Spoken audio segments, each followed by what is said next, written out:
ما مرگی اصلا در کار نداریم. این مرگ رو از شیطان اختراع کرده. اصلا من نمیدونم مرگ از کجا اومده. هیچ جا در قرآن نگفتن شما میمیرین که.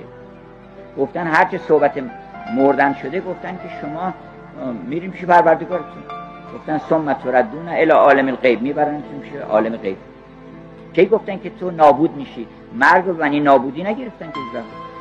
مرگ به معنی گرفتن که تو داری منتقل میشی. این همه مرگای قبلی تو ببین که مردی بعد بدتر شدی، مثلا که بهتر شدی، وضعیت بهتر شده. قبلا در جنین بودی مردی، حالا باز دوباره وادی تو این عالم بزرگتر.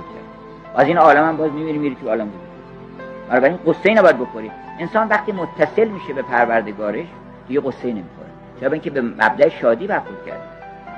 ما هم پرتو جمال او هستیم. وقتی نفخت فیه من روحی، از نفس خودش در من دمیده، نفس او که فانی نیست که جاودانه است. بنابراین من چه قصه‌ای دارم که چه مرگی در کار بیاد.